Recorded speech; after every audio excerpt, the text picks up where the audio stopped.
नामदेव जी महाराज एक दिन कीर्तन कर रहे थे और मंदिर में विराजमान श्री पंडरीनाथ भगवान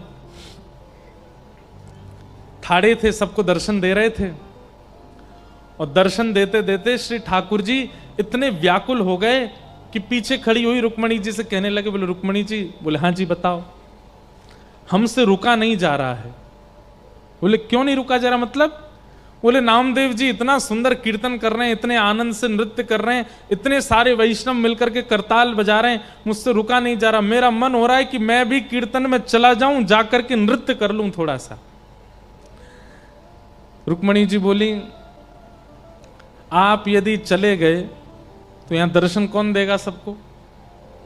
बोले दर्शन की तो बात ऐसी है कि आप भी हमारी तरह ही खड़ी हो, थोड़ी देर के लिए आप ही हमारा मुकुट पीतांबर पहन के खड़ी हो जाना, सब आपको ही विट्ठल समझ के प्रणाम कर लेंगे, हमको जाने दो। रुक्मणी जी बोली चलो एक बात तो बन गई कि आपकी जगह मैं खड़ी हो जाऊंगी, लेकिन आप अगर कीर्तन में जाएंगे, आपके जाते ही सब खड़े हो जाएंगे, सब कीर्तन रोक देंगे, सब आपके स्वागत सत्कार में लग जाएंगे, आपके पांव छूने लगेंगे। कीर्तन के बीच में विक्षेप डालने के लिए आप जाओगे। ये बात सुनकर के ठाकुर जी रुक गए, बोले कि नहीं ये तो सही है, हम अगर गए तो श्री नामदेव जी भी कीर्तन विश्राम कर देंगे, पूरी जनता खड़ी हो जाएगी, हमको देख करके सब लोग प्रणाम वंदन करने लगेंगे, कीर्तन जो इतना सुंदर चल रहा है विश्राम हो जाएगा। रुक्मणी जी ने जैसे ही देखा कि श्री पंडरीनाथ भगवान थोड़े से मुख मुरझा गया कि कीर्तन में हम नहीं जा पा रहे। हम इस बात को इसलिए बता रहे हैं कि नामदेव जी के शब्द में इतना इतना प्रेम था कि मंदिर में बैठे ठाकुर जी व्याकुल हो रहे थे। नामदेव जी बुलाने नहीं गए, ठाकुर जी व्याकुल हो रहे हैं कि मुझे कीर्तन में जाना है। हम सामने खड़े होकर पुकारते हैं, ठाकुर जी को कोई फर्क नहीं पड़ता, यूं ही खड़े रहते हैं। लेकिन नामदेव दूर कहीं पंडाल में बैठ करके कीर्तन कर रहे हैं और ठाकुर जी मचल रहे हैं कि मुझे जाना है वहां पर। रुक्मणी जी ने जैसे देखा ठाकुर जी का मुख मुरझा गया तो रुक्मणी जी बोली एक काम कीजिए। बोले क्या? ये आप काली कमली ओढ़ते हैं ना, इसी को सौल बना करके और ढक करके अपने आप को और आप चले जाओ कीर्तन में। लेकिन सुनिए, क्या पीछे ही खड़े रहिएगा, कहीं आगे मत जाइएगा, एकांत में बिल्कुल जहां कोई ना हो वहां खड़े होकर के कीर्तन सुन लीजिएगा, थोड़ा आनंद लेके आप आ जाओ। ठाकुर जी बोले ये बढ़िया युक्ति बताई। ठाकुर जी ने तुरंत सौल ओढ़ी और पूरा अपना सर्वांगीण अंग ढक लिया। काली सौल और कालो लाला दिखाई तो दे मैंने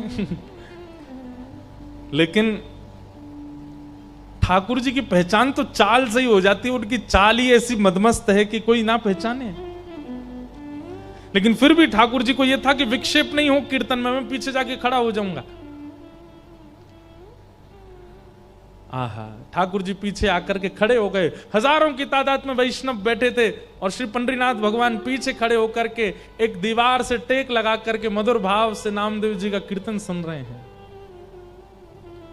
और सुनते सुनते सुनते सुनते जैसे जैसे कभी कभी श्रोताओं में उचंग आती है ना, ऐसी ठाकुर जी में उचंग आने लगी।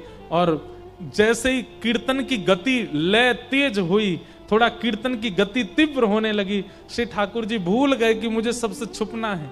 वहीं कमर पर हाथ धर के उछल उछल करके कीर्तन करने लगे, नृत्य करने लगे। और नृत्य करते करते ठाकुर जी के नेत्र बंद हो गए। अब जैसे ठाकुर जी नृत्य करने लगे, धीमे धीमे जनता में प्रवेश करने लगे। अब पहले तो लोग उनको जगह नहीं दें अंदर आने की, लेकिन जैसे पीछे मुड़ करके देखें कौन है धक्का दे रहा है, पीछे देखें तो साक्षात पंडरीनाथ, और अपनी कमर पर हाथ धर करके मधुर भाव से नृत्य कर रहे हैं। हल्ला हो गया सब श्रोताओं में, अरे साक्षात पंडरीनाथ आ गए। सब ने मार्ग दे दिया और श्री ठाकुर जी नृत्य करते करते नेत्र बंद हैं, अश्रुपात प्रेमाश्रु गिर रहे हैं नेत्रों से, और कभी भुजा उठा के नृत्य करते हैं, कभी कमर पर हाथ धर के नृत्य करते हैं। सब देख करके आश्चर्यचकित हो गए।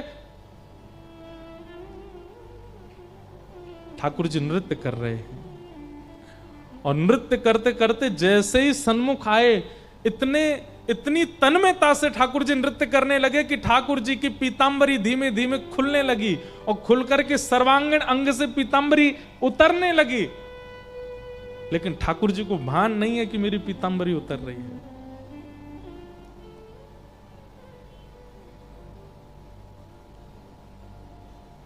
आहा, उस छवि को देख करके जितने वैष्णव थे सब आनंदित हो गए, सबके नेत्र सजल हो गए, सबने ठाकुर जी को प्रणाम किया, दंडवत किया। इतना प्रेम ठाकुर जी करते हैं एक वैष्णव वाणी से।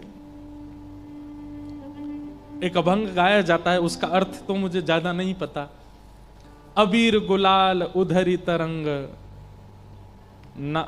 माझा घरी नाचे माझा सखा पांडुरंग, ना था घरी नाचे माझा सखा पांडुरंग।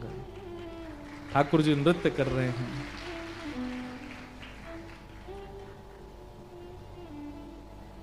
हम वैसे तो बहुत सौभाग्यशाली है कि हम ब्रज में जन्मे, पर कहीं हमारा जन्म महाराष्ट्र में हुआ होता ना तो हम सारे अभंग याद कर करके गाते, तो मराठी हमारी भाषा ही हो जाती ना फिर। लेकिन अब मराठी हमको आती नहीं। अच्छा, दूसरी बात क्या, आप भाषा समझ करके भगवत वाणी कभी नहीं पढ़ पाओगे, भाव समझ के ही याद कर सकते हो। हमको तो इतना सुख लगता है, इसीलिए हम अष्ट सखाओं को गाते हैं, क्योंकि वो हमारी ब्रज भाषा में है। लेकिन कहीं महाराष्ट्र मराठी हमको थोड़ी आ गई होती तो हम सारे यहाँ के अभंगों को याद कर करके सुनाते कथाओं में, अपने लाल जी को सुनाते, भागवत जी को सुनाते।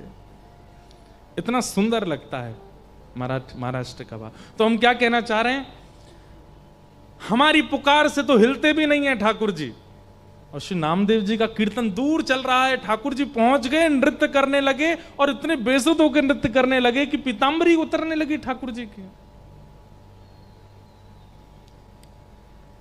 तो भैया, ये जितने वैष्णव भक्त हुए, इन्होंने ठाकुर जी को इस खेल में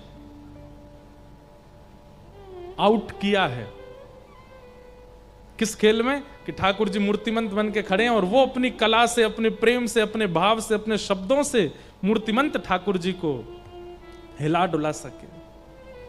हम में वो सामर्थ्य नहीं। हम तो खूब प्रयास करते हैं, ठाकुर जी फिर भी ऐसे ही खड़े रहते हैं। इसका मतलब क्या है, हमारी उस भाव में, हमारी उस श्रद्धा में, हमारे उस प्रेम में कहीं कमी है, इसलिए ठाकुर जी हिल नहीं रहे हैं। उसके लिए सबसे पहली बात क्या रखनी है, ठाकुर जी को परम सत्य मानो। ये परम सत्य है, ये विश्वास चित्त में आना चाहिए कि ये परम सत्य हैं। ठाकुर जी के सन्मुख जाकर के पूर्ण भाव से जब पंडरीनाथ भगवान का दर्शन करो, श्री रंगनाथ भगवान का दर्शन करो, राधारमण लाल जी का दर्शन करो, तो ये भाव चित्त में आ जाना चाहिए, ये परम सत्य है। ये प्रथम भाव रखना है हमें चित्त में। उसके बाद आपका प्रेम, उसके बाद श्रद्धा, उसके बाद भक्ति, जो कोई भी है वो अपने आप सुंदर होती चली जाएगी। कहीं ना कहीं हमारे चित्त में परम सत्य की भावना नहीं है, इसीलिए बाकी के सब भाव निपुण नहीं हो पाते। श्री वेदव्यास जी महाराज ने भागवत के प्रथम श्लोक में कृष्ण को प्रणाम नहीं किया, राम को प्रणाम नहीं किया, नारायण को प्रणाम नहीं किया, विष्णु को प्रणाम नहीं किया। क्या कहते हैं? सत्यम परम धीमहि, मैं परम सत्य को वंदन करता हूं।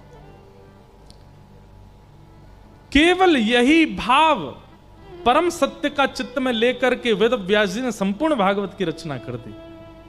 हमारे अंदर कहीं ना कहीं संसार सत्य है, ठाकुर जी को सत्य मानते हैं, पर कहीं ना कहीं संसार को भी सत्य मानते हैं, कहीं ना कहीं व्यवहार को भी सत्य मानते हैं।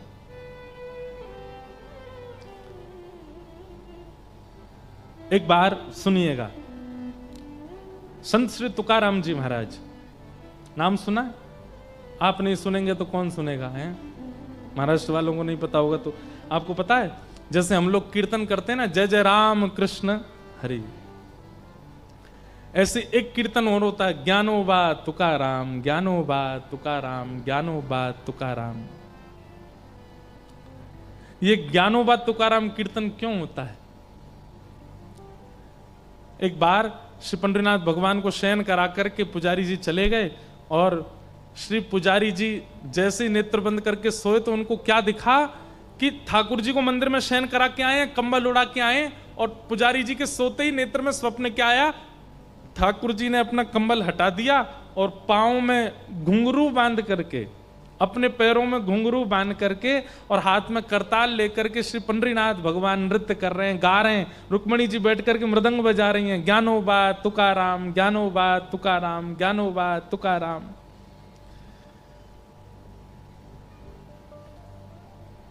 ये दृश्य देख करके पुजारी जी व्याकुल हो गए, बोले मैं ठाकुर जी को सुला के आया, ये कैसा सपना आया कि ठाकुर जी सोए नहीं है। दौड़ करके गए और मंदिर में जाकर के धीमे से भीतर गर्भगृह के अंदर झांक करके देखा तो वहां यही दृश्य दिखा। श्री पंडरीनाथ भगवान हाथ में करताल लिए, मंजीरा लिए, ज्ञानोबा तुकाराम, ज्ञानोबा नृत्य कर रहे थे। रुक्मणी जी मृदंग बजा रही हैं और श्री ठाकुर जी नृत्य कर रहे हैं। पुजारी जी ने तुरंत प्रणाम किया, जय हो पंडरीनाथ। ठाकुर जी तुरंत स्थिर होने लगे, अपने स्थान पर खड़े होने लगे, बिल्कुल स्थिर। बोले अब मत होइए, चोरी पकड़ ली हमने, अब जैसे हो वैसे ही रहो। ठाकुर जी बोले आप क्यों आ गए? बोले क्योंकि हमको स्वप्न में दिख रहा था कि आप सो नहीं रहे हो, आप नाच रहे हो। पूरे दिन आप खड़े रहते हो, लोग बाग आपके दर्शन करते हैं, और रात को भी आप सोते नहीं हो, क्या कीर्तन कर रहे हो आप? और कीर्तन तो ठाकुर के नाम का होता है, ये ज्ञानदेव तुकाराम, ज्ञानोबा तुकाराम, भक्तों के नाम का कीर्तन क्यों कर रहे हो आप, वो भी अर्धरात्रि को? ठाकुर जी बोले मुझे इनकी बहुत याद आती है, इन्होंने मेरे को इतना गाया, मेरा इतना कीर्तन किया कि मैं स्वयं को रोक नहीं पाता इनका कीर्तन करने से, इसलिए करताल लेकर के पूरी रात मैं अपने भक्तों का कीर्तन करता हूं। पुजारी जी बोले एक बात बताइए, भक्त तो आपके बहुत सारे हुए, लेकिन आप केवल ज्ञानोबा तुकाराम ही क्यों? ये दो मतलब आपके ज्यादा प्रिय हैं। श्री ज्ञानदेव जी महाराज और श्री तुकाराम जी यही आपके अति प्रिय हैं। बाकी के इतने सारे भक्त हुए, श्री नामदेव जी भी हुए और उत्तर भारत के कई सारे भक्त हुए, अष्टसखा हुए, ये सब तुलसीदास जी महाराज आदि, इन सब का किसी का नाम नहीं, ज्ञानोबा तुकाराम। ठाकुर जी बोले भक्तों की यदि गिनती की जाए तो मेरे अवतार कम पड़ेंगे, भक्तों के अवतार ज्यादा हैं। इतने सारे भक्त हैं कि सबका नाम एक साथ गाना मेरे लिए संभव नहीं, इसलिए हम क्या करते हैं? बोले एक भक्त तो है आदि भक्त और एक भक्त है अंत भक्त। आदि भक्त कौन? श्री ज्ञानदेव जी महाराज। भक्ति काल, भक्ति शतक आया था भारत में, 100 साल केवल भक्ति हुए थे। भक्ति शतक के सबसे पहले भक्त हैं श्री ज्ञानेश्वर माउली, इसलिए ठाकुर जी कहते हैं पहला नाम मैं उनका लेता हूं। और श्री भक्ति शतक के सबसे विश्राम के भक्त हैं श्री तुकाराम जी महाराज। छत्रपति शिवाजी महाराज के समय पर तुकाराम जी महाराज। तो ये 100 साल की जो भक्ति काल आया था उसमें प्रथम हुए श्री ज्ञानदेव जी, दूसरे हुए, अंतिम हुए श्री तुकार। इसलिए हम इन दोनों का नाम बोलते हैं। इस बीच में जितने भक्त हैं सबको, सबके नाम अपने आप उच्चारित हो जाते हैं, इसलिए ज्ञानोबा तुकाराम। पुजारी जी इतने प्रसन्न हो गए, बोले जय जय, आप विश्राम करो। बोले कल से हम नियम लागू करवा देंगे, जय जय राम कृष्ण हरि तो कीर्तन होगा ही, और साथ में ज्ञानोबा तुकाराम, ज्ञानोबा तुकाराम ये कीर्तन भी होगा। तो जब हम राम कृष्ण हरि गाते हैं, हम लोगों का मन नृत्य करता है, पर बीच बीच में जब ज्ञानोबा तुकाराम गाते हैं तो श्री पंडरीनाथ भगवान नृत्य करने लगते हैं, आनंदित हो जाते हैं, मेरे भक्तों का नाम गा रहा है। एक बात कहें, कभी कोई अपराध आपसे बन जाए, कभी कोई पाप आपसे बन जाए और आपको उसका भय लगता हो कि नाथ मुझसे ये गलती हो गई, अब इसकी मैं क्षमा कैसे मांगूं, खूब सारे भक्तों का नाम कीर्तनबद्ध करके ठाकुर जी के आगे गा देना, खूब सारे भक्तों के नाम कीर्तनबद्ध करना। हम लगे हैं, आज ही हमारे मन में ये भाव आया कि एक कीर्तन ऐसा बनाएं जिसमें केवल भक्तों के नाम हो, और भक्त नाम कीर्तन करके ठाकुर जी को प्रसन्न कर दो।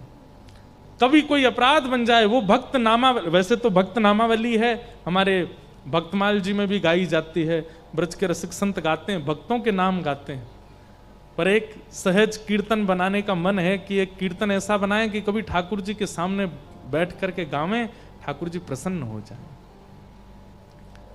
तुकाराम जी महाराज, जिनका मैं स्मरण कर रहा था,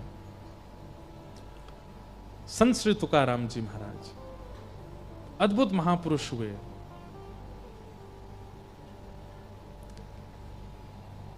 तुकाराम जी की पत्नी अनुकूल नहीं थी, कथा सबको पता है। सब लोग इधर देखिए, ध्यान से सुनिएगा। तुकाराम जी की पत्नी अनुकूल नहीं थी। अनुकूल मतलब मन के मुताबिक। लड़ती थी, झगड़ा करती थी, डांटती थी, फटकारती थी, और कभी कभी ज्यादा गुस्सा आ जाता था तो श्री तुकाराम जी पर कुछ फेंक फांक भी देती थी। मारती थी ऐसा तो नहीं कहेंगे हम, लेकिन वो एक प्रसंग है, गन्ना वाला प्रसंग। श्री तुकाराम जी सारे गन्ने बांटे आए गांव में, एक गन्ना बचा बस। पत्नी ने कहा इतने सारे गन्ने लेके गए थे, कितना रुपया कमा के लाए? बोले रुपया कमाने के लिए तो लेके गए थे, पर बीच रास्ते में बच्चों ने मांग लिया गन्ना दे दो, तो हम तो मुफ्त में ही बांटी आए। एक ही बच्चा है, बालक कम पड़ गए, नहीं तो ये भी चला जाता। पत्नी को गुस्सा आया, गन्ना लेकर के तुकाराम जी की एक पीठ पर दिया, सो दो हो गए। तुकाराम जी हंसने लगे, वाह मेरी पत्नी कितनी बुद्धिमान है। क्यों? मैं सोच रहा था एक ही गन्ना है, घर में खाने वाले दो, कैसे खाएंगे? इसने मार के दो कर दिए, ले एक तू खाए, एक मैं खाऊंगा। तो उनकी पत्नी अनुकूल नहीं थी, लेकिन वो उसकी हर स्थिति को स्वीकार करते थे। तो एक बार एक गांव का एक बालक गया तुकाराम जी के पास, और उसने तुकाराम जी से जाकर के कहा कि महाराज मैं आपसे एक बात पूछना चाहता हूं। बोले क्या? पूरा गांव जानता है, देहू पुणे के पास स्थान है देहू, जहां तुकाराम जी महाराज रहते थे। बोले पूरा देहू जानता है, सब गांव के लोग जानते हैं कि आपकी पत्नी बिल्कुल अनुकूल नहीं है आपके, उसका व्यवहार। अच्छा एक और बात है, श्री तुकाराम जी महाराज का ऐसा मैंने सुना भक्त चरित्र में कि उनका पहले ब्याह हुआ था, एक बेटा भी था, पर अकाल की वजह से पत्नी और बेटा दोनों की मृत्यु हो गई। फिर उसके बाद तुकाराम जी बिल्कुल सन्यासी महात्मा हो गए, लेकिन फिर किसी कारण से उनका फिर ब्याह किया गया। तो फिर जब पत्नी दूसरी आई, वो बड़ी तेज थी, बहुत शासन करती थी। तो उस बालक ने कहा पूरा गांव जानता है, पूरा देहू जानता है कि आपकी पत्नी बिल्कुल अनुकूल नहीं है, लेकिन फिर भी आप इतने प्रसन्न दिखते हैं। आप जब अपने घर से निकलते हैं तो हजारों लोग आपके दर्शन के लिए खड़े रहते हैं। अरे कहां तक कहें, भारत के सम्राट छत्रपति शिवाजी महाराज, वो आपके यहां जगह जगह जब आपका कीर्तन होता है तो पहुंचते हैं और ससम्मान आपका इतना आदर करते हैं, इतना सम्मान करते हैं। सब आपकी इतनी सम्मान करते हैं, पर बात तो सत्य है कि जग सम्मान करता हो, घर का अत्यंत समीप व्यक्ति यदि इतना इतना शासन करता हो, इतना गंदा बोलता हो, मन प्रसन्न कैसे रह सकता है? आप सबसे ज्यादा समय अपनी पत्नी के साथ व्यतीत करते हैं और वो बिल्कुल आपका सम्मान नहीं करती। मैं बस आपसे यह जानना चाहता हूं, इस प्रसन्नता का राज क्या है? आपको चिंता नहीं होती, आपका मन व्याकुल नहीं होता, आपको पीड़ा नहीं होती चित्त में, आप इतने प्रसन्न रह कैसे लेते हो? कृपा करके मुझे अपनी इस प्रसन्नता का राज बताइए। तुकाराम जी महाराज बैठे थे, तो बैठे बैठे तुकाराम जी बोले सुनो, बहुत पते की बात है, ध्यान से सुनिएगा। तुकाराम जी बोले मेरा राज तो बाद में बताऊंगा, लेकिन मुझे तेरा एक राज पता है। बालक घबरा गया, आपको क्या पता चल गया मेरे बारे में? बोले तुम्हारा एक राज पता है कि तुम्हारे जीवन के केवल 7 दिन बचे हैं, 7 दिन बाद तुम्हारी मृत्यु हो जानी है बच्चा, केवल 7 दिन बचे हैं तुम्हारे। और वो बालक अपने प्रश्न तो सब भूल भाल गया। बोले मैं काय को आ गया आपके पास? तुकाराम जी को प्रणाम करके तो तुरंत भागा। 7 ही दिन बचे थे उसके। 7 दिन तक वो बालक ऐसा हो गया, एकांत में बैठा रहता। कोई आकर के उसकी बहुत प्रशंसा करता तो वो प्रसन्न नहीं होता था, कोई आकर के उसकी बहुत निंदा करता तो वो दुखी नहीं होता था। कोई आकर के उसका बहुत सम्मान करता था तो उसको पीड़ा नहीं होती थी, कोई उसका अपमान कर देता था तो वो सोचता था भाई जीवन के 7 ही दिन बचे, कर ले अपमान, तू भी क्या करेगा। 24 घंटा केवल राम कृष्ण हरि राम कृष्ण हरि राम कृष्ण हरि, जीवन के 7 दिन बचे, मैंने ये भी अपराध किया था, मैंने ये भी पाप किया था, मुझसे ये भी गलती हो गई थी, हे ठाकुर जी मुझे क्षमा कर देना, मेरे जीवन का बस 7 दिन बचे हैं, मुझे सदगति दे देना हे ठाकुर जी। एक संत तुकाराम जी जैसे संत जिनकी आज्ञा लेकर के छत्रपति शिवाजी रहते हैं, वो मुझसे झूठ तो बोलेंगे नहीं। मेरे जीवन के 7 दिन बचे हैं, नाथ मुझ पर कृपा करना। 7 दिन बीत गए, जैसे ही 7वां दिन प्रारंभ हुआ, सुबह स्नान ध्यान करके ठाकुर जी की सेवा करके, और दिन तो तिलक लगाता था पर आज तो वो पूर्ण रूपेण द्वादश तिलक आदि करके और बिल्कुल गया और जाकर के श्री तुकाराम जी महाराज के चरणों में प्रणाम किया। भगवान आज मेरे जीवन का अंतिम दिन है, 7वां दिन है, मेरी मृत्यु होने वाली है, आपने बताया था 7वें दिन मृत्यु होगी। तुकाराम जी बोले अच्छा बेटा, इन 7 दिनों में तुमने क्या किया? तीसरे दिन तुमने कौन सी सब्जी खाई थी? बालक बोला मुझे याद नहीं, माँ ने क्या बनाया था बस मैंने खा लिया। अच्छा तीसरे दिन की छोड़ो, कल रात्रि को तुमने क्या खाया था? बोले मुझे बिल्कुल याद नहीं है। अच्छा तुम्हारा किसी ने सम्मान किया था? बोले मुझे वो भी स्मृति में नहीं है, पता नहीं आए तो थे बहुत। किसी ने अपमान किया, किसी ने गलत गाली दी तुमको? बोले दी तो थी पर वो भी मुझको याद नहीं है। बोले क्यों याद नहीं है? बोले मैं केवल राम कृष्ण हरि राम कृष्ण हरि राम कृष्ण हरि जप रहा था, मन में ये सोच रहा था 7 ही दिन बच्चे हैं, किसी का अपमान लेकर के क्यों दुखी हूं, किसी का सम्मान लेकर के क्यों प्रसन्न हूं, क्या बनता है, नमक है कि नहीं, नींबू है कि नहीं, रोटी है कि नहीं, चावल बने हैं, क्या बना है, पूरन पोली बनी, जो मिलता था बस खा लेता था, मैंने ज्यादा चिंतन किया नहीं। तुकाराम जी बोले यही मेरे जीवन का राज है, मैं कुछ चिंतन नहीं करता, मैं हर दिन को अपना अंतिम मानता हूं, मुझे बस यही लगा रहता है कि मेरे कभी भी प्राण जा सकते हैं, किसी की निंदा लेकर के दुखी क्यों हूं, किसी की प्रशंसा लेकर के ज्यादा प्रसन्न क्यों हूं, मेरा हर दिन अंतिम है। मेरी पत्नी वो मेरे से बिल्कुल प्रतिकूल रहती है, उसकी चिंता लेकर के क्यों बोझ रखूं, वो घर में रोटी देती है तो खा लेता हूं, नहीं देती तो भी प्रसन्न रहता हूं, क्योंकि मुझे ये सब चीज मेरी चिंता का विषय है ही नहीं। मेरी चिंता का विषय तो एक है कि मेरे प्राण गए और कहीं मैंने पंडरीनाथ को नहीं देखा तो मैं प्राण कैसे त्यागूंगा। इसी चिंता में, इसी चिंतन में लगा रहता हूं। इसलिए मुझे संसार के किसी भी सम्मान से, अपमान से, आपत्तियों से, विपत्तियों से, अनुकूलता से, प्रतिकूलता से कोई फर्क नहीं पड़ता, मैं प्रसन्न रहता हूं।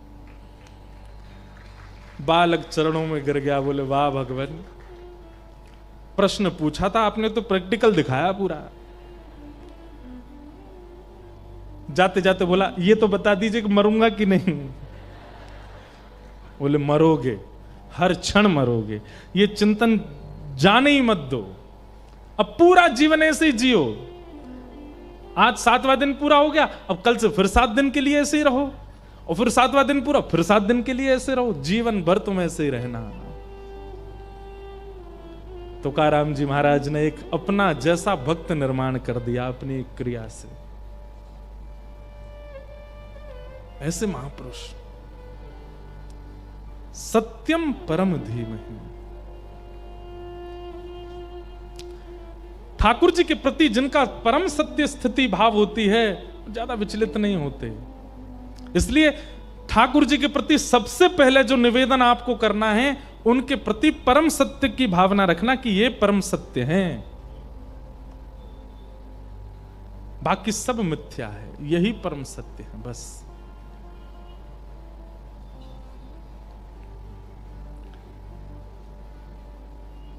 कि धर्म प्रोजित कई तवोत्र परमो निर्मत्सराणाम सताम वैद्यं वास्तवमत्र वस्तु शिवदं तापत्रयोन्मूलनम् श्रीमद्भागवते महामुनिकृते किं वा परैरीश्वर सद्यो हृदयवरुध्यते त्रिकृतभिः शुश्रूषुभिस्तच्छणा। ठाकुर जी परम सत्य हैं, इसलिए मन में भाव आता है, जहां ले चलोगे वहीं मैं चलूँगा जहाँ ले चलोगे वहीं मैं चलूँगा। हाँ जहाँ ले चलोगे वहीं मैं चलूँगा। जहाँ ले चलोगे वहीं गाइएगा सब लोग। ओ जहाँ नाथ रख दोगे, जहाँ नाथ रख लोगे, जहाँ नाथ रख दोगे, नाथ रख दोगे, ओ वहीं मैं रहूँगा जहाँ ले चलोगे वहीं मैं रहूँगा। जहाँ ले चलोगे वहीं मैं चलूँगा। जहाँ ले चलोगे वहीं मैं चलूँगा। जहाँ ले चलोगे वहीं मैं चलूँगा। ओ ये जीवन समर्पित चरण में तुम्हारे, तुम ही मेरे सर्वस्व, तुम ही प्राण प्यारे। जीवन समर्पित गाइए। चरण में तुम्हारे, तुम ही मेरे सर्वस्व, तुम ही प्राण प्यारे। हाँ ये जीवन समर्पित चरण में तुम्हारे, तुम ही मेरे सर्वस्व, तुम ही प्राण प्यारे। जीवन समर्पित चरण में तुम्हारे, तुम ही मेरे सर्वस्व, तुम ही प्राण प्यारे। ओ तुम्हें छोड़ कर नाथ, तुम्हें छोड़ कर हाँ तुम्हें छोड़ कर नाथ, तुम्हें छोड़ कर मैं किस से कहूँगा जहाँ ले चलोगे वहीं मैं चलूँगा। जहाँ ले चलोगे वहीं मैं चलूँगा। जहाँ ले चलोगे वहीं मैं चलूँगा। जहाँ ले चलोगे वहीं मैं चलूँगा। ओ जहाँ नाथ रख दोगे, जहाँ नाथ रख दोगे, जहाँ नाथ रख दोगे, जहाँ नाथ रख दोगे, हाँ वहीं मैं रहूँगा जहाँ ले चलोगे वहीं मैं चलूँगा। जहाँ ले चलोगे वहीं मैं चलूँगा। ओ तुम्हारे ही दिल है, तुम्हारी ही रातें, कृपा दृष्टि सब पर रहती तुम्हारी। तुम्हारे ही दिल है ये रातें तुम्हारी, कृपा दृष्टि सब पर रहती तुम्हारी।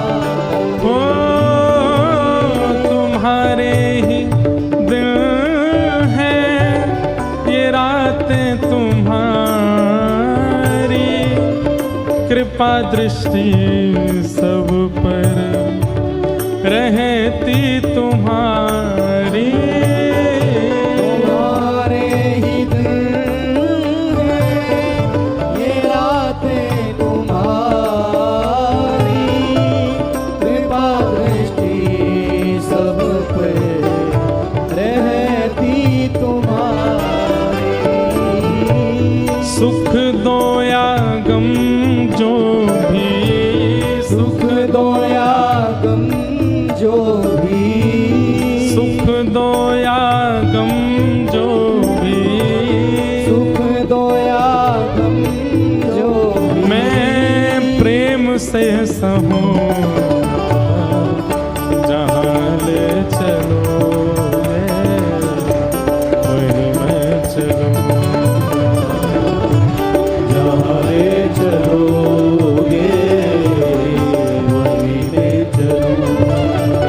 ओ जहाँ नाथ रख दोगे, जहाँ नाथ रख दोगे, जहाँ नाथ रख दोगे, जहाँ नाथ रख दोगे, ओ वहीं मैं रहूँगा जहाँ ले चलोगे वहीं मैं चलूँगा। जहाँ ले चलोगे वहीं मैं चलूँगा। श्री राधा रमण लाल की।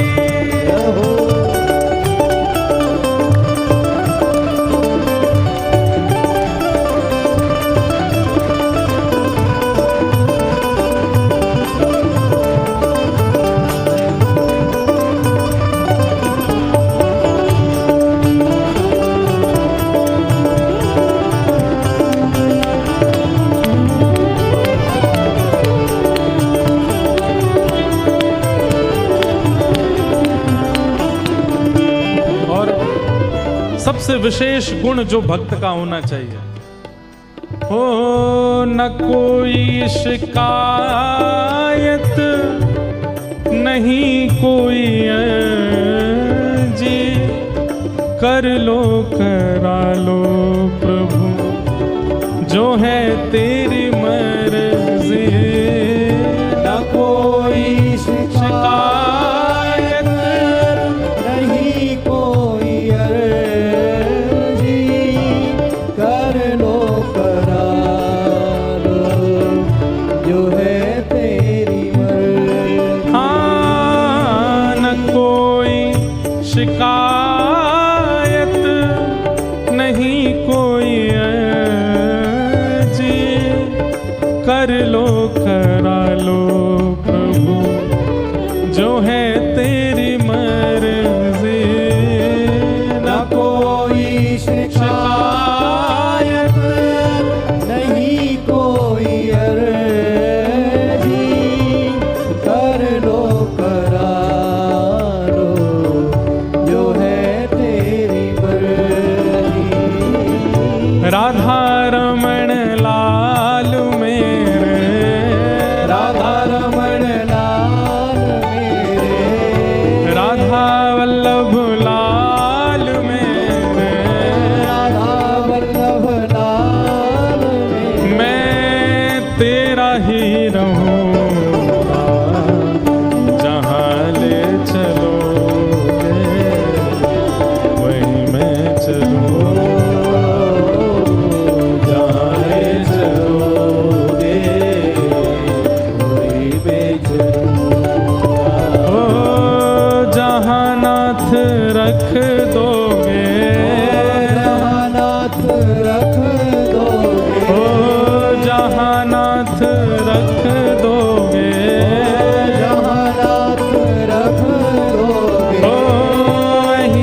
बिहारी लाल की। सत्य, परम सत्य की स्थिति ठाकुर जी के प्रति रखना, उनके लक्षण इस भजन में सब बताए गए हैं। परम सत्य की स्थिति कैसी होती है? न कोई शिकायत न कोई अर्जी, कर लो करा लो प्रभु जो है तेरी मर्जी। जिसके प्रति परम सत्य की स्थिति होती है उसके प्रति ऐसा ही भाव होता है। आप सब लोग ट्रेन में बैठते हो, बहुत ध्यान से सुनिएगा हमको। ट्रेन में बैठते हो, भुसावल से बैठे मुंबई तक जाना है। आपने लोको पायलट को देखा नहीं है जो ट्रेन चलाता है, लेकिन आप अपनी सीट पर जाकर के बढ़िया हाथ की तकिया लगाए सो जाते हो। कैसे? यही भाव रखते हो आप लोको पायलट के प्रति? क्या? न कोई शिकायत न कोई अर्जी। अब अर्जी तो कैसी है? रास्ते में कहीं मन हो रहा है पानी पीना, लेकिन स्टेशन नहीं है, चल रही है गाड़ी, कैसे रुक जाएगी? कर लो करा लो प्रभु जो है तेरी मर्जी। और उसका फल क्या मिलता है कि आप सही सलामत मुंबई पहुंच जाते हो, मतलब अपने गंतव्य तक पहुंच जाते। फ्लाइट में भी ऐसा ही होता है। पायलट को हम जानते नहीं, उसको देखा नहीं, पर उसके प्रति इतना समर्पित होकर के बैठ जाते हैं। अब बताओ, कोई व्यक्ति हमारी जान के साथ खेल रहा है, 30,000 फीट पे ले गया हमको ऊपर, और वो भी हम उसको पैसा दे के और गए 18,000 की टिकट करा करके, उससे कहते ले चल भैया हमको। मतलब यहां 6-7 फीट से आदमी गिर जाए तो हड्डी टूट जाती है, 30,000 35,000 फीट से अगर वो गेर दे हमको, लेकिन उसके प्रति हम कैसा विश्वास रखते हैं? लोग बाग सो जाते हैं फ्लाइट में जाकर के, बढ़िया खाना पीना खाते रहते हैं, आनंद करते हैं, फोन चलाते हैं, गाने सुनते हैं। क्यों? पायलट के प्रति एक अंधविश्वास है। अच्छा, अंधविश्वास को लोग गलत रूप में लेते हैं। अंधविश्वास का मतलब लोग ऐसा सोचते हैं कि जो है पाखंड के प्रति ऐसा। अंधविश्वास का मतलब नेत्र बंद करके विश्वास, और वही विश्वास आपको आपके गंतव्य तक पहुंचा देता है। लेकिन भैया ये लोको पायलट हैं, वो पायलट हैं, इनसे भी कभी गलती हो सकती है, इन पे भी इतना भरोसा मत करो। थोड़ा भय तो रखा करो चित्त में, लेकिन फिर भी हम नहीं होते। और जिन पर बिल्कुल निर्भीक होकर के विश्वास करना चाहिए, उनसे हमारा वो भय बना रहता है। ठाकुर जी से, ठाकुर जी के प्रति हमारे चित्त में कहीं ना कहीं भय बना रहता है। ठाकुर जी के प्रति कैसा भय रहता है? अपने जीवन को लेकर के, अपने भविष्य को लेकर के, अपनी गति को लेकर के हम लोग एक अविश्वास में रहते हैं, हम लोग एक भय में रहते हैं, पता नहीं क्या होगा, पता नहीं क्या होगा। अरे विश्वास करो, ठाकुर जी को सबसे पहले तो अपने जीवन का पायलट बना दीजिए, और फिर तान दुपट्टा सोइए, आनंद करो, ठाकुर जी आनंद से पहुंचा देंगे। विचलित होने की बात नहीं। श्री तुकाराम जी ने यही भाव उस बालक को समझाया, अपने जीवन का रहस्य बताया। ठाकुर जी के प्रति परम सत्य की भावना। दूसरे श्लोक में विषय, अधिकारी, संबंध और प्रयोजन, 4 बातें बताई गई कि धर्म प्रोजित कैतवोत्र परमो निर्मत्सराणाम सताम वैद्यम वास्तवमत्र वस्तु शिवदम तापत्रयोन्मूलनम श्रीमद्भागवते महामुनि कृते किं वा परैरीश्वर सद्यो हृदयवरुध्यते त्रिकृतभिः शुश्रूषुभिस्तत्क्षणात्।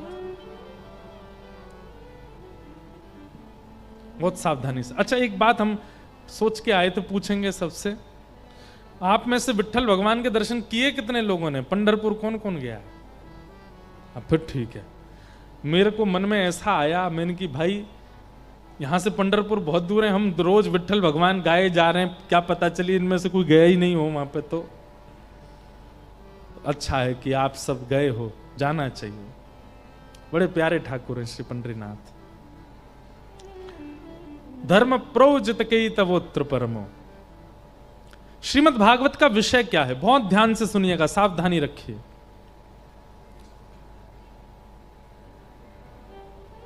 परम धर्म के प्रति हमको अग्रसित करना, यह भागवत का विषय है। अभी हम लोग धर्म का निर्वहन कर रहे हैं, भूख लगती है खाते हैं, नींद आती है सोते हैं, जलपान करते हैं, धन कमाते हैं, व्यापार करते हैं। ये सब जो भी क्रिया हम जीवन जीने के लिए कर रहे हैं सब धर्म है। विवाह करते हैं, बालकों की परवरिश करते हैं, पत्नी की इच्छाएं पूरी करते हैं, परिवार को संभालते हैं, सब धर्म कहलाता है।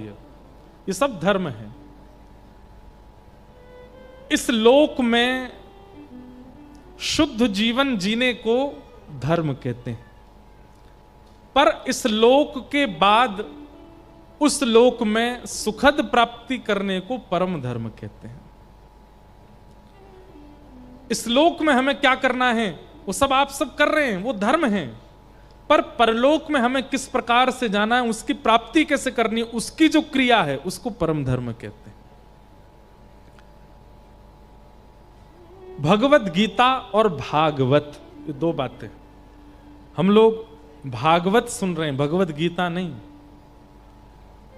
कई बार तो मेरा सिर खराब होता है तब जब कथा सुनने वाला 7वें दिन प्रणाम करके ये कह दे, महाराज जी क्या सुंदर गीता पर प्रवचन किया आपने, भगवत गीता बहुत अच्छी सुनाई। उस समय मन करता है भाई तुम्हारे चरण कहाँ हैं, लाओ हम प्रणाम कर ले तुमको। पूरी कथा होगी, तुमको ये नहीं पता थी कि भगवत गीता नहीं भागवत है। श्रीमद् भगवत गीता वो जीवन कैसे जीना चाहिए वो बताती है, लाइफस्टाइल कैसी हो, अपने जीवन के निर्णय कैसे हों, इस पृथ्वी पर जब तक रहना है तब तक कैसे रहना है, क्या करना है, किस प्रकार का व्यवहार करना है, एक अच्छा मानव बनना सिखाती है भगवत गीता। पर भगवत प्राप्ति, भगवत गीता के वक्ता जो श्री कृष्ण हैं उनकी प्राप्ति यदि करनी है तो उसके लिए तो भागवत के आश्रय में आना पड़ेगा। भागवत और उन भगवत प्राप्ति को ही हम परम धर्म कहते हैं। पृथ्वी पर रहना और यहां सुखद जीवन जीना वो धर्म है, पर इस पृथ्वी के पश्चात भगवत प्राप्ति करना और उसकी सुखद प्राप्ति की इच्छा चित्त में रखना और उसकी क्रियाएं करना वो परम धर्म है। भागवत का विषय धर्म नहीं परम धर्म है। मतलब इस कथा में आगामी 7 दिनों तक केवल वही व्यवहार, वही बातें, वही नियम बताए जाएंगे जिससे भगवत प्राप्ति सुखद हो सके। एक बात हम आपसे स्पष्ट रूप से कहें, सब जानते हैं इस बात को, हमारे जीवन का अकाट्य सत्य क्या है? मृत्यु। हमारा भुसावल में घर बनाना एक सपना रहता है, ब्याह करना सपना होता है, बच्चे होंगे सपना होता है, बच्चों को उस स्कूल में पढ़ाएंगे सपना होता है, बच्चों का ऐसा ब्याह करेंगे सपना होता है, अपने माता पिता के लिए ये करेंगे सपना होता है। ये सब सपने होते हैं और इनको साकार कर पाना ना कर पाना ये हमारे कर्मों पर निर्भर करता है। कई लोग मेहनत करके अपने सपनों को साकार कर लेते हैं, कई लोग निराकार रह जाते हैं। लेकिन एक वस्तु ऐसी है जो सपना नहीं है, परम सत्य है, और वो क्या है? मृत्यु। मृत्यु सपना नहीं है, मृत्यु तो सत्य है, सबकी आनी है। आया है सो जाएगा राजा रंक फकीर, कोई सिंहासन चढ़ चला कोई बंधा जंजीर। सबको जाना है, ये बात सब जानते हैं, लेकिन उस परम सत्य के लिए हमने कभी कुछ क्रिया की नहीं। कभी उस परम सत्य को सुधारने के लिए हमने कोई कर्तव्य निर्वहन किया नहीं। उस परम सत्य को श्रेष्ठ बनाने के लिए जो क्रियाएं हैं, जो कर्तव्य हैं, वो जहां सिखाया जाए उसको भागवत कहते हैं।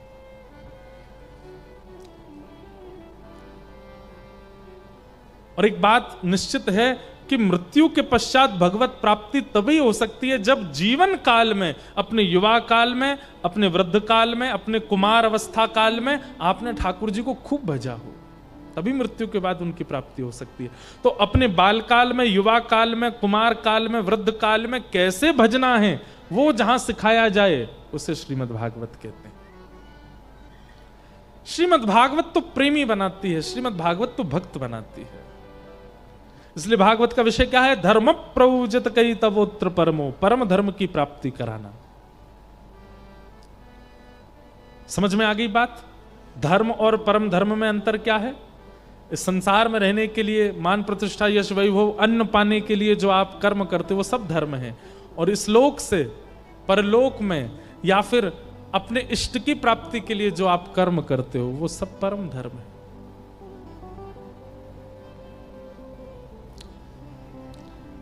भागवत जी का अधिकारी कौन है? तो कहते हैं निर्मत सराणाम सताम। श्रीमद् भागवत की कथा हो रही है, वक्ता सुना रहे हैं, कितनों को समझ आ रही है? उतनों को ही समझ आएगी जिनके चित्त में मात्सर्य दोष नहीं है। जोग जोग धर्म प्रोजित कैतवोत्र परमो निर्मत्सराणाम सताम वैद्यं वास्तवमत्र वस्तु शिवदम् तापत्रयोन्मूलनम्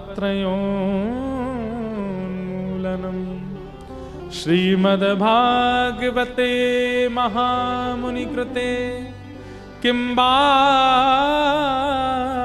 परैरीश्वर सद्यो हृदयवरोध्यते कृतभिः शुश्रूषुभिस्तत्क्षणा।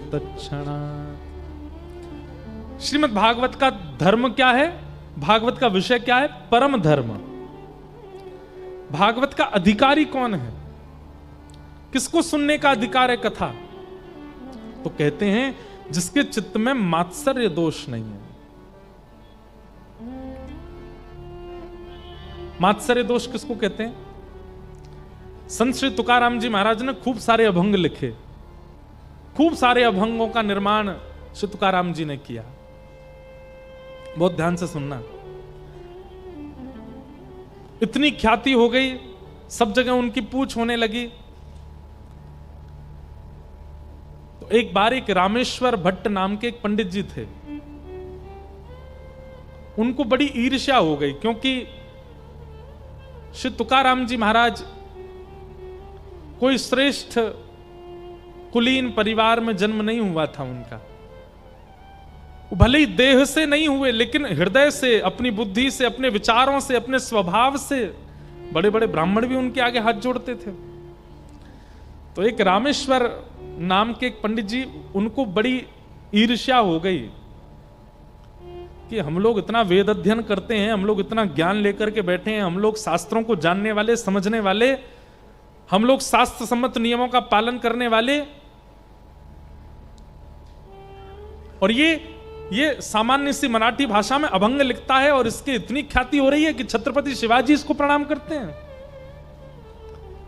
तो एक दिन वो रामेश्वर पंडित जी गए और श्री तुकाराम जी से बोले, मुझसे शास्त्रार्थ करो।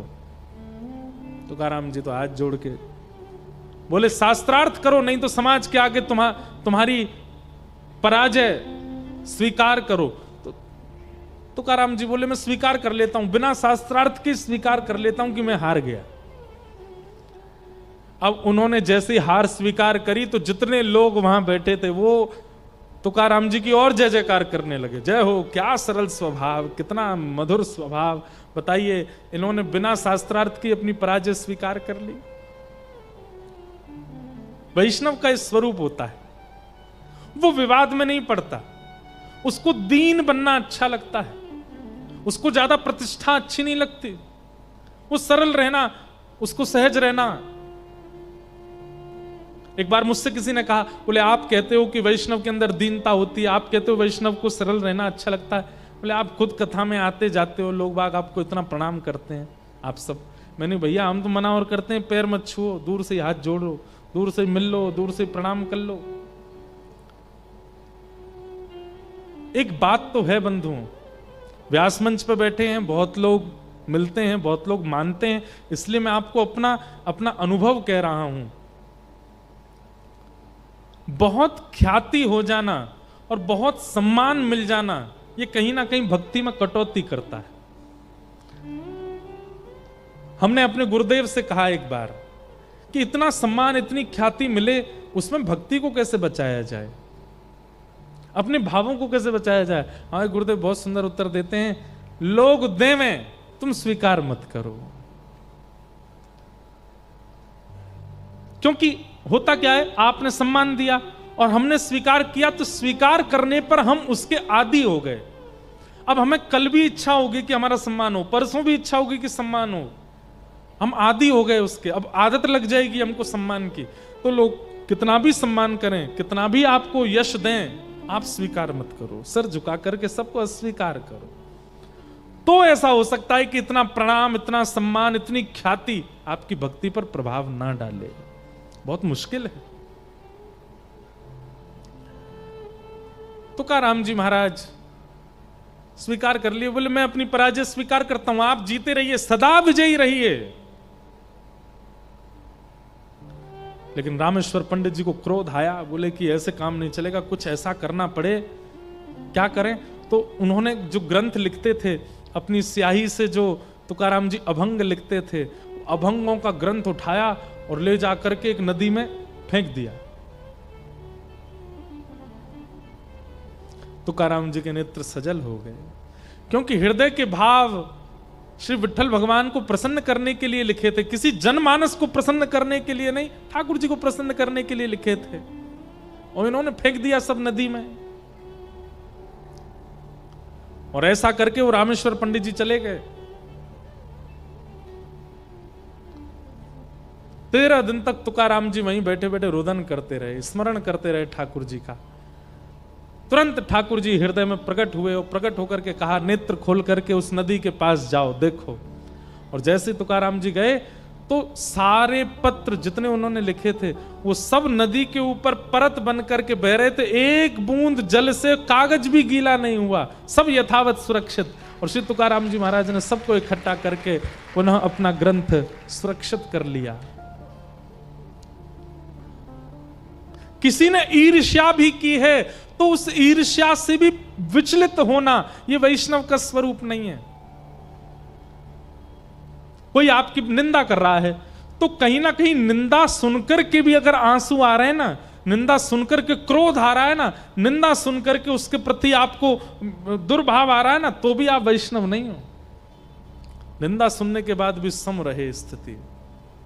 तुकाराम जी तो इसलिए रोए कि उनके हृदय के भाव नदी में ठाकुर जी ने सब कुछ सुरक्षित किया। वहां रामेश्वर पंडित जी के साथ क्या हुआ, उन्होंने एक सरोवर में जाकर के स्नान किया तो एक वैष्णव अपराध करके आए थे, एक भक्त को दुखी करके आए थे। जैसे स्नान किया, स्नान करते ही सरोवर का जल जो तन को शीतल करने वाला होता था वो जल अग्नि प्रदान करने वाला हो गया और पूरा जल संदग्ध हो गया, मानो जैसे उनका शरीर जला दिया हो किसी ने। अग्नि नहीं दिखाई दे रही है पर पीड़ा ऐसी हो रही है जैसे किसी ने जला दिया हो। वैद्यों के पास गए, बड़े बड़े ज्योतिषियों के पास गए, ना जाने कितने यत्न किए, कभी लेप लगाया, चंदन लगाया, सब किया, लेकिन दूर नहीं हुआ।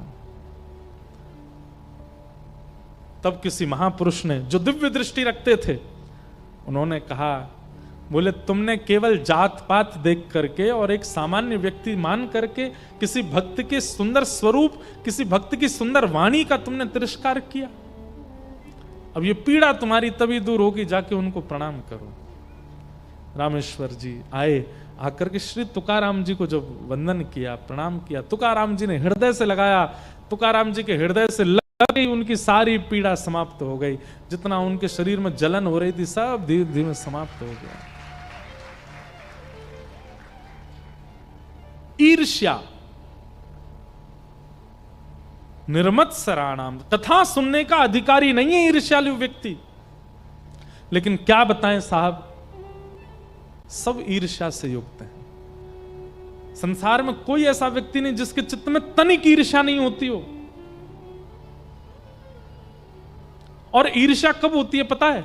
जब किसी अन्य की अत्यंत प्रशंसा सुनाई दे जाती हो, किसी की बहुत योग्यताएं हो, आपसे अधिक कोई श्रेष्ठ बन जाए, ईर्ष्या प्रकट हो जाती है। और वो ईर्ष्या कथा का, केवल कथा का नहीं, वो ठाकुर जी का ही अधिकारी नहीं। मैं कथाओं में कहा करता हूं, आपके अंदर जितने दोष हैं सब दोष ठाकुर जी से मिलने में बाधा नहीं बनेंगे, लेकिन अगर आपके चित्त में ईर्ष्या है तो ठाकुर जी से मिलने में बहुत बड़ी बाधा है। चित्त में काम है, चित्त में क्रोध है, चित्त में लोभ है, ठाकुर जी से मिल पाओगे आप, उसके बाद भी कोई दिक्कत नहीं होगी। लेकिन आपके चित्त में यदि ईर्ष्या है तो क्षमा कीजिए, इस जन्म में तो मुमकिन नहीं है कि आपको पंडरीनाथ प्रत्यक्ष दिख जाए। ईर्ष्यालु व्यक्ति को ठाकुर जी नहीं दिखते। ईर्ष्यालु व्यक्ति को कथाएं समझ नहीं आती, वो सिर ही खुजाता रहता पूरी कथा में, फोन ही चलाता रहेगा, यूं देखेगा, कभी यूं देखेगा, कभी यहां करेगा, ऐसे करेगा। हम बोलते नहीं है पर हमको ऊपर से सब दिख जाते हैं। जो व्यक्ति बहुत विचलित बैठा होता है ना, तो मन में समझ आया इसके चित्त में ईर्ष्या जरूर है। एक स्थिर आसन में नहीं बैठ सकता श्रोता, ऐसा होता रहे, यूं होता रहे, उधर दिखता रहे, इधर आ जा, तू भी यहां पे बैठ जा। अरे भाई, इतनी विचलनता, देहाभिमान शून्य हो जाए कथा में, उसको यह भी पता ना चले कि पिछले 2 घंटे से एक ही आसन में बैठा हूं मैं। मन बुद्धि चित्त एकाग्र होकर के केवल नेत्र दर्शन कर रहे हैं, कान श्रवण कर रहे हैं, और कान जो सुन रहे हैं मन में वो झांकी दिख रही है, ये श्रोता होता है। बहुत शरीर की भंगिमा जिसकी बदलती रहती है ना, समझ जाओ इसके चित्त में तनिक ईर्ष्या तो है, इसीलिए एक आसन में नहीं बैठ पा रहा है। अब बेचारे धीरे धीरे सब अपना आसन ठीक कर रहे हैं, सीधे बैठ रहे, टेढ़े मेढ़े सब ठीक हो रहे हैं। ये तो हम आपको बता रहे हैं। कल को बालकों को छोड़ के, वृद्धों को छोड़ के और रोगियों को छोड़ के अगर कोई ज्यादा ही टेढ़ा मेढ़ा हो रहा हो कथा में, कभी यूं कभी यूं कभी ऐसे कभी तो पीछे से कहना, ये ईर्ष्या कम कर ले थोड़ी सी, बहुत इधर उधर होता है। ये सब देखिए प्रमाण है। जैसे हृदय की अस्थिरता, हृदय अगर स्थिर नहीं होता तो इस बात का प्रमाण है कि आपके चित्त में ईर्ष्या है, हृदय की अस्थिरता। दूसरा, अत्यंत क्रोध, यह किस बात का प्रमाण है कि चित्त में अत्यंत काम है, इसलिए क्रोध के रूप में प्रकट होता है।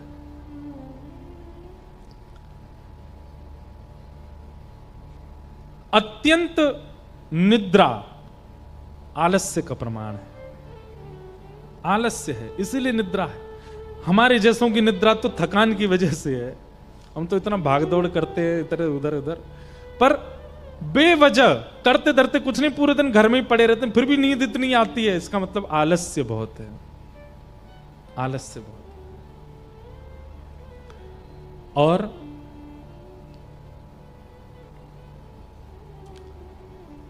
मोह, कृषि के प्रति भयंकर मोह, ये आसक्ति का प्रमाण है कि चित्त में आसक्ति दोष है, इसीलिए मोह बहुत ज्यादा है।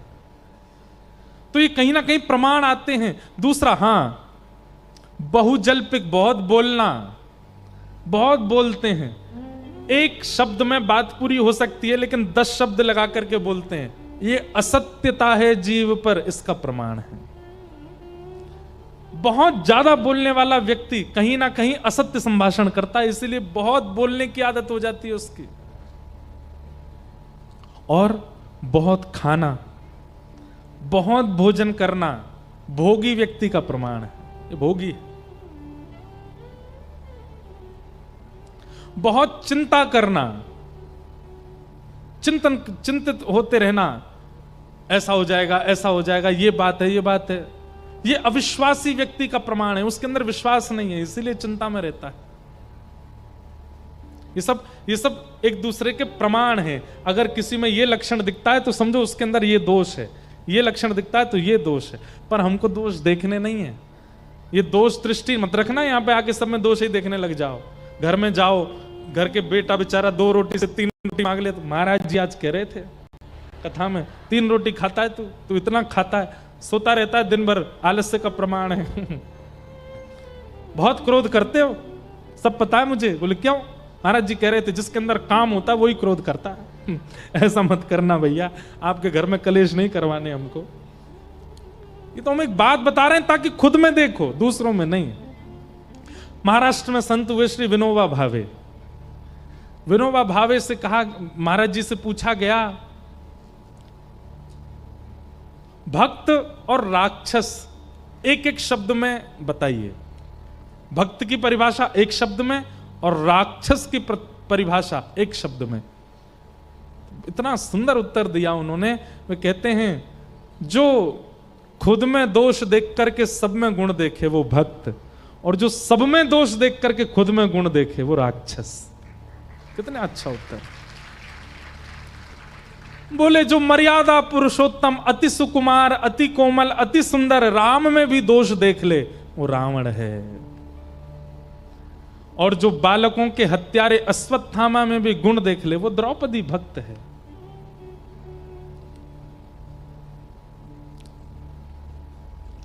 इसलिए कथा में यदि कोई दोष बताया जाता है तो वो दोष दूसरे में मत देखिएगा, खुद में देखिए। आईना खुद को देखना चाहिए ताकि अपने दोष सुधारे जा सकें। दूसरा जब आएगा आईने के सामने वो देख लेगा। कथा क्या है? कथा एक आईना है, कथा एक दर्पण है, कथा एक शीशा है। आप सब सामने बैठे हो, मैं भी सामने बैठा हूं, मुझे भी देखना है और आपको भी देखना है, खुद को। हम सत्य बता रहे हैं, कई बार ऐसे दोष होते हैं जो मुझ में हैं और उन्हीं दोषों का निराकरण मेरे ही मुख से अपने आप निकल जाता है। तब यह पता चलता है कि मानो भागवत जी आज्ञा कर रही हैं कि लाला ये दोष तो में भी है, या पे न काम कर, और खुद ही मुख से अपने आप ही निराकरण निकल आता है उसका। इसका मतलब क्या? भागवत जी दर्पण दिखाती हैं, दर्पण दोष दर्शन कराता है, और जैसे ही दर्पण में दोष दिखे उसको संभाल लेना चाहिए, दूसरों में नहीं। तो अस्थिरता, एक जगह स्थिर ना होना, ये ईर्ष्या का प्रमाण है, और कहीं ना कहीं ईर्ष्या भगवत प्राप्ति में सबसे बड़ी बाधा है। इसलिए अस्थिर मत होइएगा। निर्मत्सराणां सताम। भागवत का विषय परम धर्म, भागवत का अधिकारी जिसके चित्त में मात्सर्य दोष ईर्ष्या नहीं है। और तीसरी बात, भागवत हमारा किससे संबंध कराती है कि वैद्यं वास्तवमत्र वस्तु शिवदम् तापत्रयोन्मूलनम्।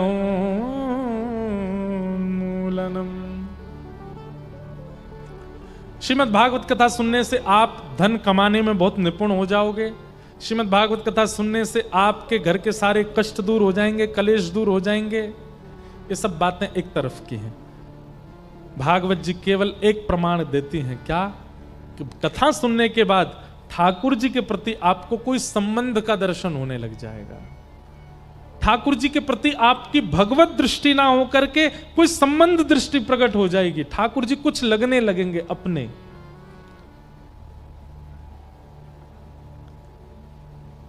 तुम ही तो मेरे माता पिता हो, तुम ही तो मेरे बंधु सखा हो, तुम ही तो मेरे माता पिता हो, तुम ही तो मेरे बंधु सखा हो। कितने रिश्ते तुम संग मेरे, कोई तो रिश्ता जरूर होगा। इतने रिश्ते तुम संग मेरे, कोई तो रिश्ता जरूर होगा। कई जन्मों से बुला रहे हो, कोई तो नाता जरूर होगा। कई जन्मों से बुला रहे हैं, कोई तो नाता जरूर होगा। तुम ही तो मेरी आत्मा हो, तुम ही तो मेरे परमात्मा हो।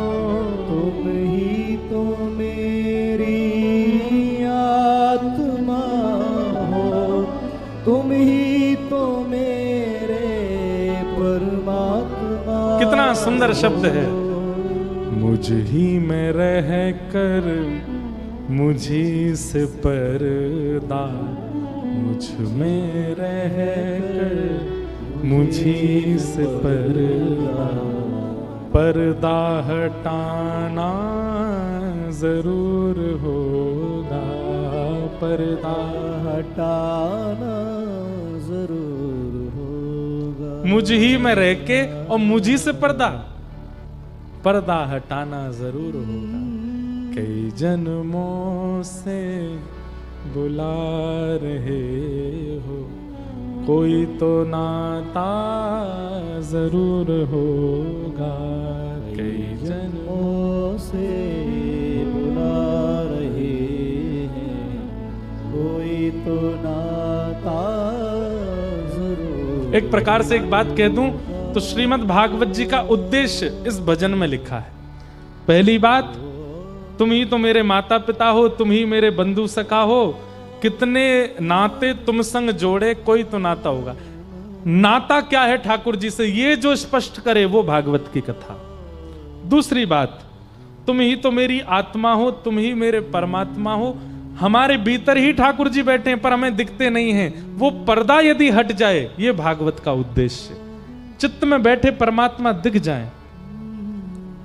और फिर तीसरा उद्देश्य भागवत जी का क्या है, कभी बुलाते हो वृंदावन में, कभी बुलाते हो मधुवन में, कभी बुलाते हो वृंदावन में, कभी बुलाते हो। बहुत सुंदर पंक्ति है, सब एक स्वर में गाओ।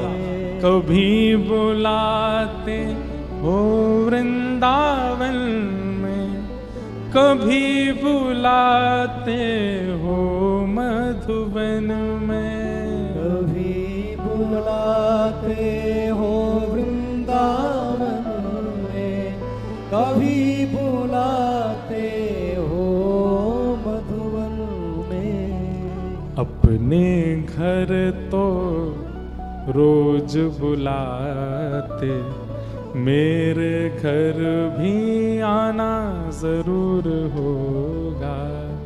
अपने घर तो रोज बुलाते, मेरे घर आना जरूर होगा। अपने घर तो रोज बुलाते, मेरे घर आना जरूर होगा।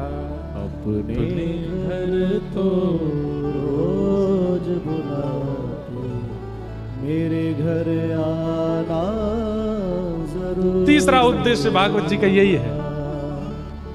वृंदावन जाते हैं, पंढरपुर जाते हैं, जगन्नाथपुरी जाते हैं, द्वारिका जाते हैं, नाथद्वार जाते हैं, बद्रीनाथ जाते हैं। कब तक जाएं हम? आधे से ज्यादा जीवन निकल गया तीर्थ जाते जाते। अब ठाकुर जी से हट करके बैठे, आप आइए हमारे यहाँ। अब हम नहीं आएंगे आपके यहाँ। और ठाकुर जी को घर बुलाने की सामर्थ केवल भागवत जी में, ये सामर्थ आपको प्रदान करने की सामर्थ केवल भागवत जी में। कई जन्मों से बुला रहे हो, कोई तो नाता जरूर होगा। कई जन्मों से बुला रहे हैं, कोई तो नाता जरूर होगा। आँखों में बस गई तस्वीर तेरी, दिल बन गया है जागीर तेरी। आँखों में बस गई तस्वीर तेरी, दिल बन गया है जागीर तेरी। और दास की विनती आपके आगे, दास की विनती आपके आगे, दर्शन देना जरूर होगा। दर्शन देना जरूर होगा। कई जन्मों से बुला रहे हो, कोई तो नाता जरूर होगा। कई जन्मों से बुला रहे हैं, कोई तो नाता जरूर। यही है भागवत जी का उद्देश्य, ठाकुर जी को अपना कोई संबंधी बनाना, ठाकुर जी के प्रति वह प्रेम भाव रखना, ठाकुर जी को घर में ही प्रकट करा देना। हमारी महाराष्ट्र की जनाबाई रात में जब चक्की पीसती, ठाकुर जी हाथ बटाते थे जनाबाई के संग। पूरे दिन जना इतनी सेवा करती है, रात में भी सोती नहीं है, चक्की आटा पीसती है। ठाकुर जी आते चक्की पिसवाते तो जनाबाई कहती, ए विठला, ए बिट्ठू। ठाकुर जी कहते क्या हो गया? आप चक्की पिसाते हो, आपके जितने गहने हैं सब आवाज करते हैं। तो ठाकुर जी अपने गहने उतार के धरते, अपनी बाजुएं ऊपर करते, तब जनाबाई के साथ चक्की पिसवाते। तुकाराम जी के कीर्तन में एक दिन मृदंग बजाने वाले बीमार हो गए, वो मृदंग बजाने नहीं आ पाए। तुकाराम जी का कीर्तन था, तुकाराम जी ने लोगों को भेजा, भाई उसको बोलो मृदंग वाले को आ जाए, कीर्तन उसके बिना तो आनंद आता नहीं। वो बोला मैं बहुत बीमार हूं, मैं आज नहीं आ पाऊंगा, आज तुकाराम जी कोई व्यवस्था कर लें अपने। तुकाराम जी उदास हो गए। लेकिन भाई तुकाराम जी का कीर्तन कोई मानव थोड़ी सुनता था, स्वयं विठ्ठल भगवान सुनने आते थे। विठ्ठल भगवान ने सोचा आज मृदंग वाला नहीं आया, तुकाराम जी आनंद से कीर्तन नहीं करेंगे। मृदंग वाले का रूप धारण करके विठ्ठल भगवान ही आ गए। जैसे ही कीर्तन करने के लिए खड़े हुए मंच पर, सामने से मृदंग वाला चलता आ रहा था। तुकाराम जी बोले तुम स्वस्थ हो गए? बोले स्वस्थ हो गया, बिल्कुल आनंद हो गया, लाइए मृदंग दो अभी बजाता हूं। तुकाराम जी गाने लगे, क्या मृदंग बजाई महाराज, ऐसी गजर हुई उस दिन कीर्तन में, सब नृत्य करने लगे, सब आनंदित हो गए, ऐसी गरज हुई उस दिन। मृदंग पधरा करके सब लोग प्रणाम करते, तुकाराम जी को उसने प्रणाम किया। अंतर ध्यान हो गया थोड़ी देर में। सब लोग बोले वो कहां गया, मिला नहीं। बोले इतनी जल्दी घर चला गया, बिन बताए चला गया, उसको बोलो प्रसाद पाके जाए, कीर्तन का प्रसाद। उसके घर गए दौड़े दौड़े, जाकर के देखा तो वो तो बिस्तर पे ही पड़ा था, बाल बिखरे पड़े थे, सिर पर गरम गरम ठंडी ठंडी पट्टी रखी थी, बुखार चढ़ा था। लोगों ने जाके कही अरे तू आज अभी कीर्तन में बजा के आया, फिर से बुखार चढ़ आया? बोले मैं तो गया ही नहीं कहीं, मैं तो यहीं बैठा हूं सुबह से, मुझे तो आज बुखार उतर ही नहीं रहा है, मैं कैसे जाऊंगा कीर्तन, मैं तो मना किया था मैं नहीं आऊंगा। लोगों ने जाकर के कहा बोले वो तो मना कर रहा है कि वो आया नहीं कीर्तन में। तुकाराम जी के नेत्र सजल हो गए, बोले मुझे पता है कौन आया था, आज साक्षात मुझे लग ही रहा था कि आज जब मृदंग बजती है तो मृदंग में नाम प्रकट क्यों हो रहा है, क्योंकि आज ताल कोई मृदंगी नहीं, स्वयं श्री विठ्ठल बजा रहे थे, विठ्ठल आनंदित कर रहे थे।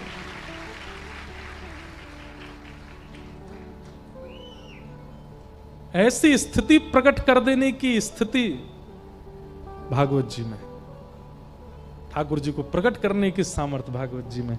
वैद्यम वास्तवमत्र वस्तु शिवदम, ठाकुर जी से संबंध कराती हैं भागवत जी।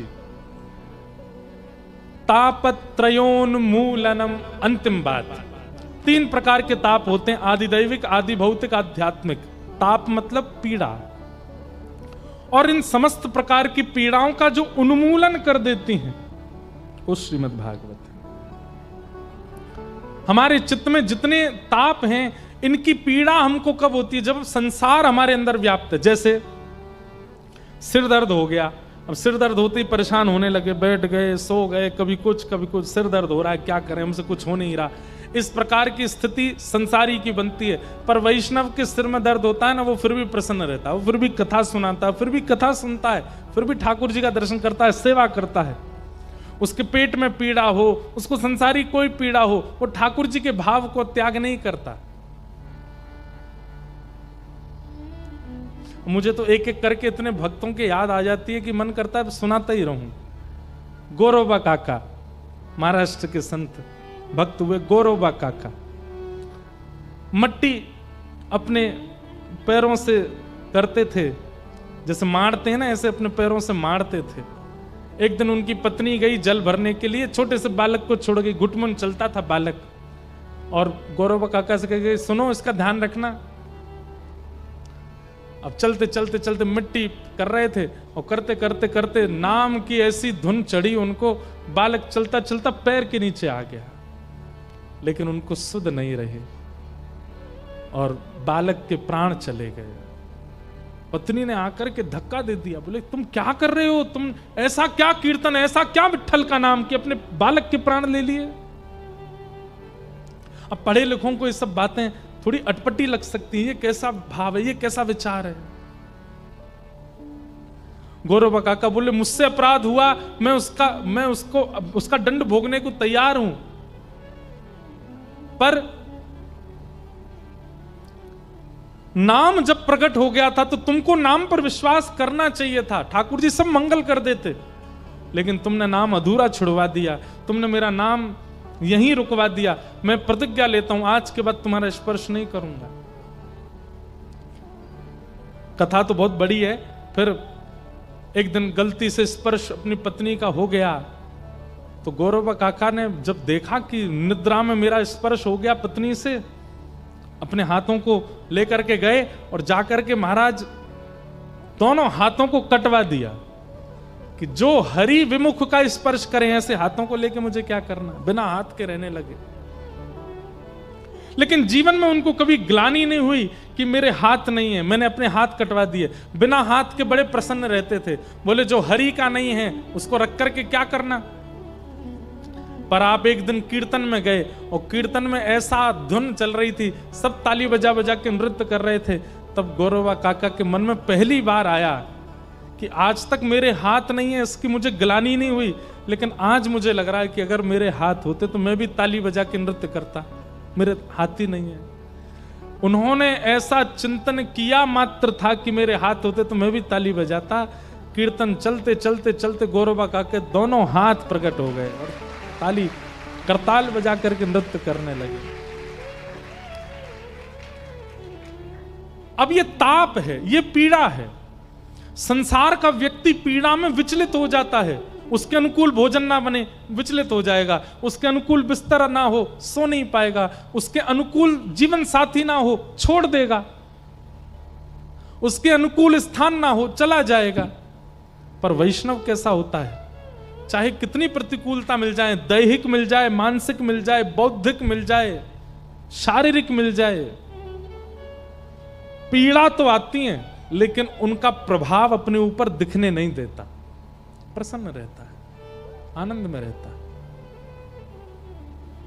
इन तीन प्रकारों के तापों का जो उपशमन करता है वो श्रीमद् भागवत।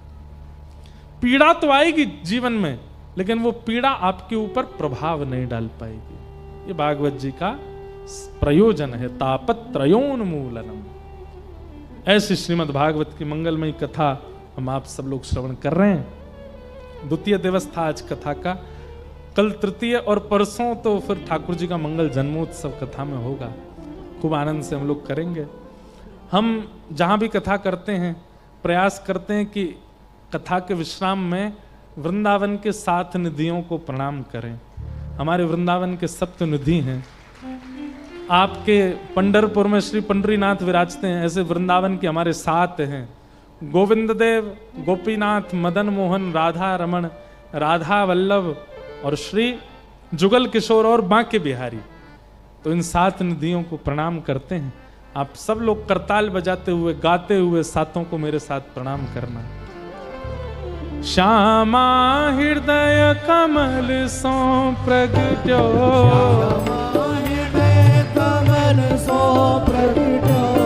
श्यामा हृदय कमल सो प्रगट्यो, और श्याम हृदय कुभार। वृंदावन मेरो वृंदावन, मेरो वृंदावन, हे श्री वृंदावन प्यारो वृंदावन, प्यारो वृंदावन। श्यामा हृदय कमल सो प्रगट्यो, श्यामा हृदय और श्याम हृदय तू भाई। वृंदावन मेरो वृंदावन, वृंदावन मेरो वृंदावन, हे श्री वृंदावन प्यारो वृंदावन, श्री वृंदावन प्यारो वृंदावन। सब सुख सागर रूप उजागर रहे वृंदावन धाम।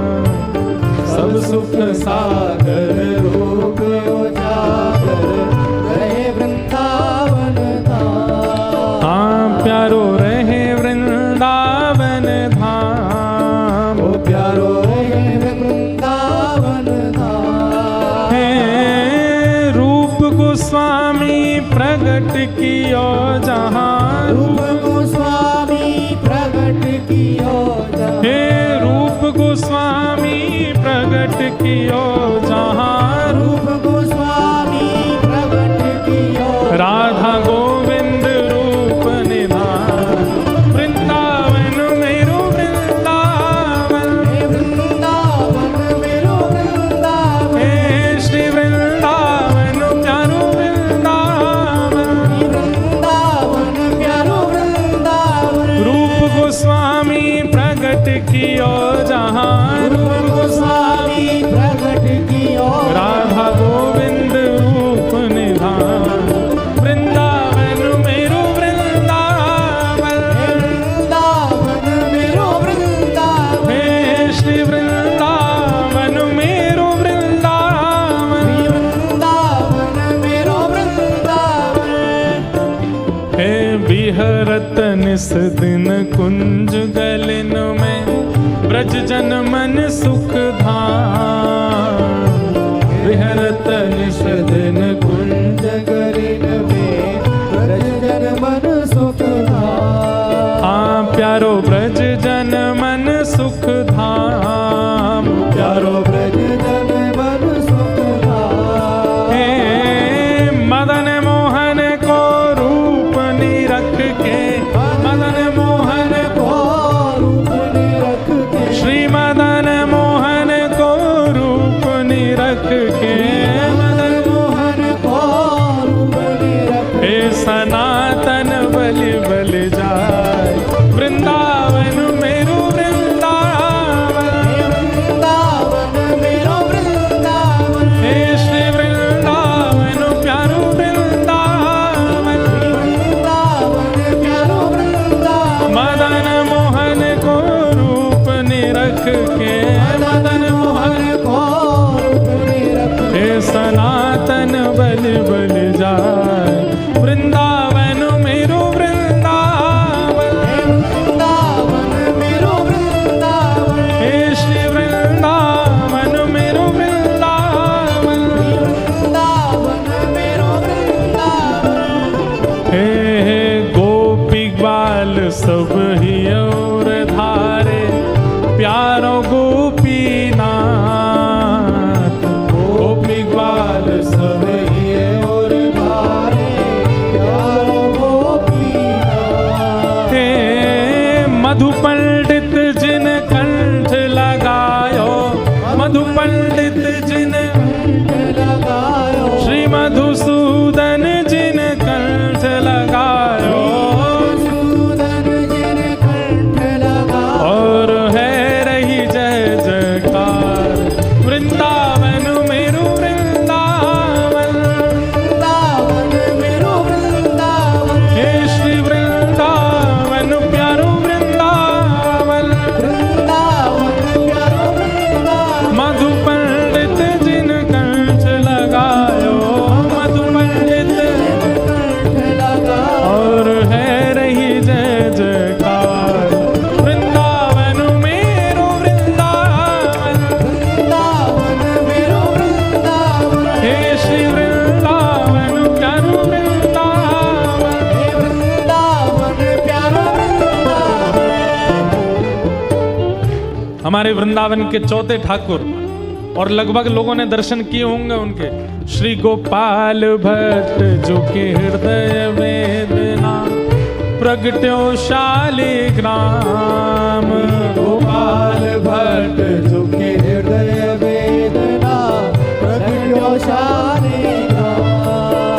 श्री गोपाल भट्ट जो के हृदय वेदना प्रगट्यो शालिग्राम।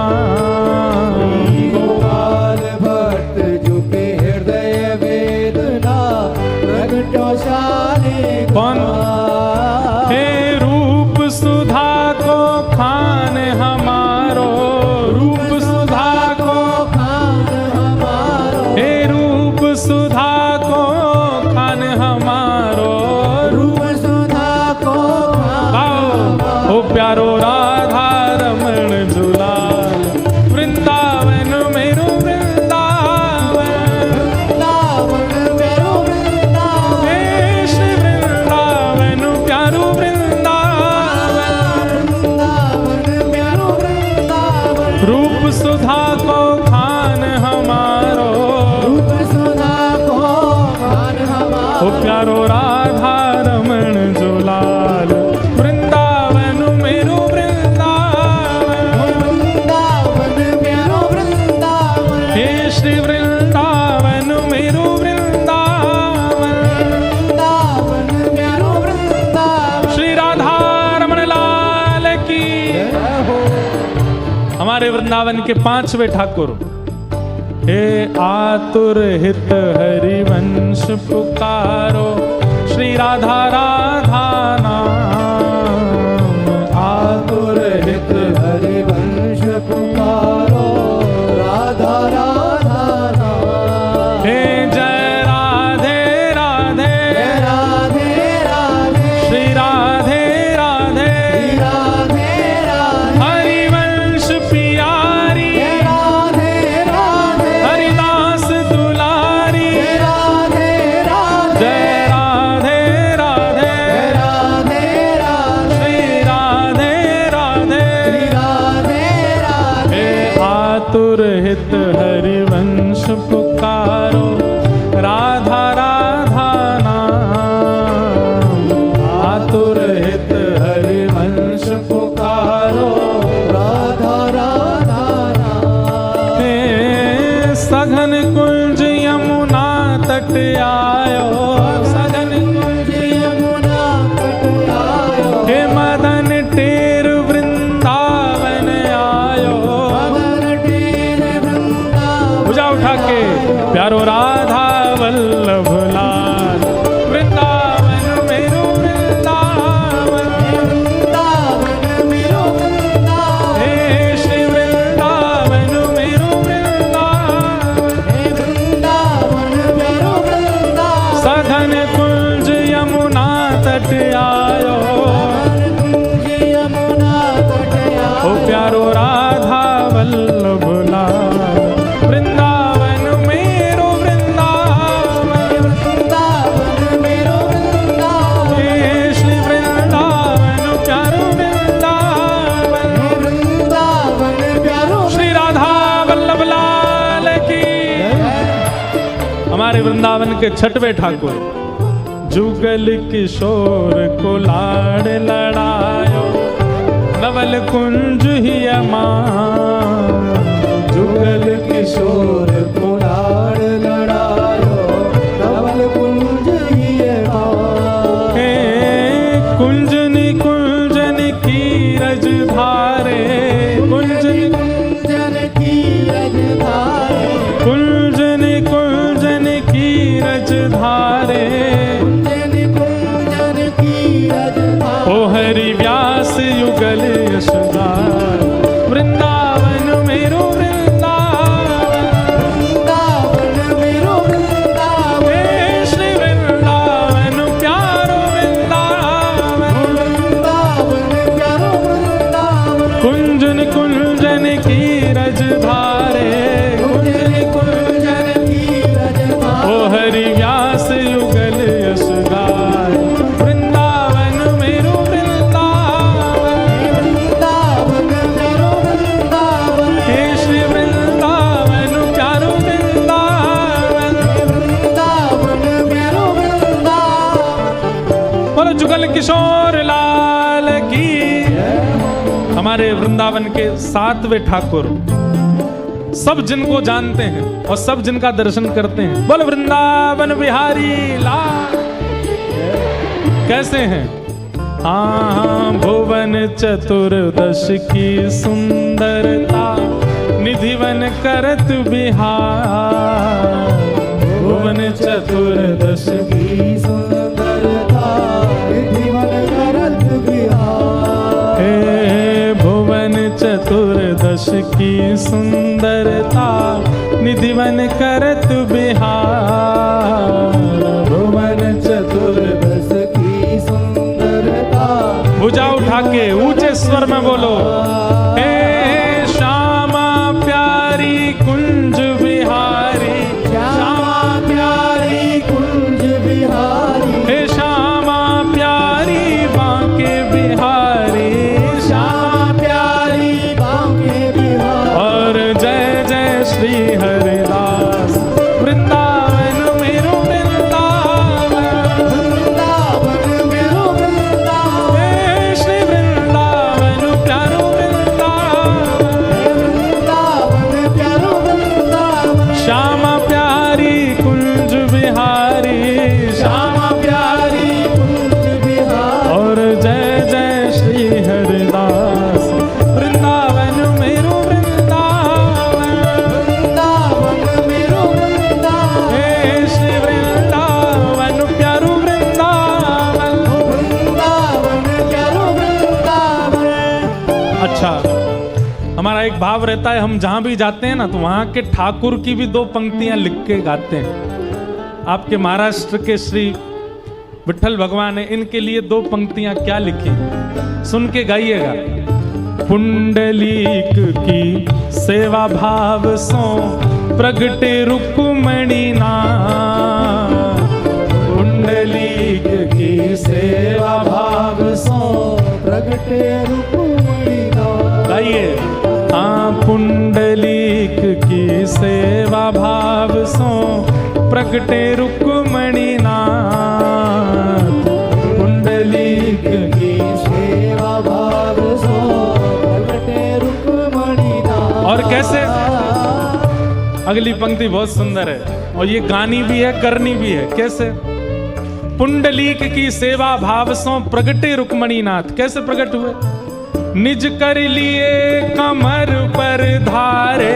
निज कर लिए कमर पर धारे। हाँ, निज कर किए कमर पर धारे। निज कर किए कमर पर धारे। ओ कहलाए विठल नाथ वृंदावन प्यारो वृंदावन। वृंदावन प्यारो वृंदावन। हे श्री वृंदावन प्यारो वृंदावन। वृंदावन प्यारो वृंदावन। हाँ, निज कर किए कमर पर धारे। निज कर किए कमर पर धारे। ओ कहलाए विठल नाथ वृंदावन मेरो वृंदावन। वृंदावन प्यारो वृंदावन। हे श्री वृंदावन मेरो वृंदावन। हे वृंदावन मेरो वृंदावन। विठ्ठल माझा माझा माझा माझा माझा। विठ्ठल माझा मी विठ्ठलाचा। विठ्ठल माझा माझा माझा माझा माझा। विठ्ठल माझा मी विठ्ठलाचा। हे विठ्ठल माझा माझा माझा माझा माझा। विठ्ठल माझा मी विठ्ठलाचा। विठ्ठल माझा माझा माझा माझा माझा। विठ्ठल माझा मी विठ्ठलाचा। हे विठ्ठल माझा विठ्ठल माझा। विठ्ठल माझा मी विठ्ठलाचा। विठ्ठल माझा विठ्ठल माझा। विठ्ठल माझा मी विठ्ठलाचा। ओ विठ्ठल माझा माझा माझा माझा माझा। विठ्ठल माझा मी विठ्ठलाचा। विठ्ठल माझा माझा माझा माझा माझा। विठ्ठल माझा मी विठ्ठलाचा। जिनकी कृपा से यह रस प्रगट्यो वृंदावन अभिराम।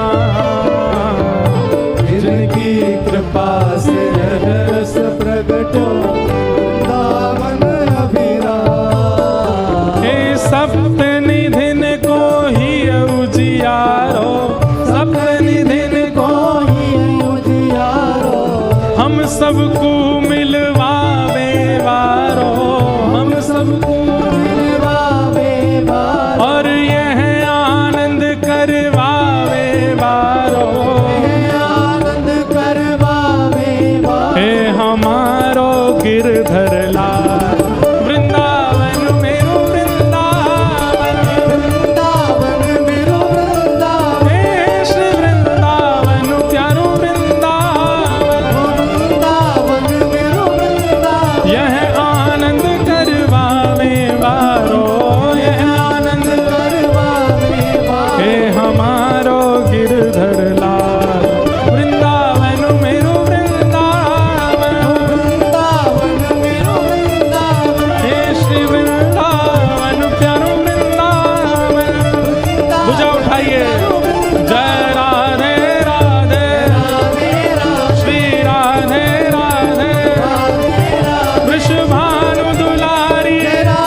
गोवर्धन हरि विठ्ठल, श्री ज्ञानदेव तुकाराम, श्री पंडरीनाथ भगवान की जय।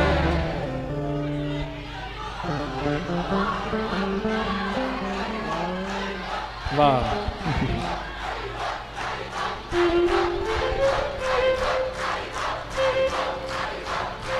वाह भैया वाह, जय हो।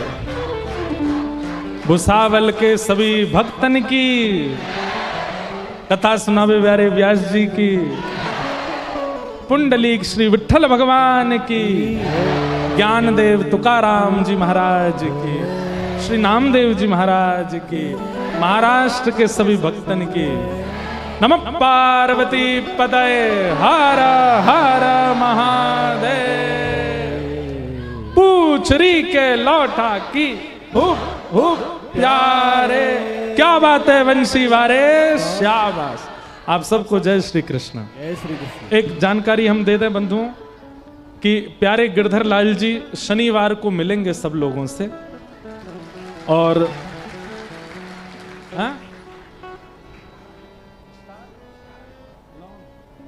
कोई स्टार लोन करके जगह है,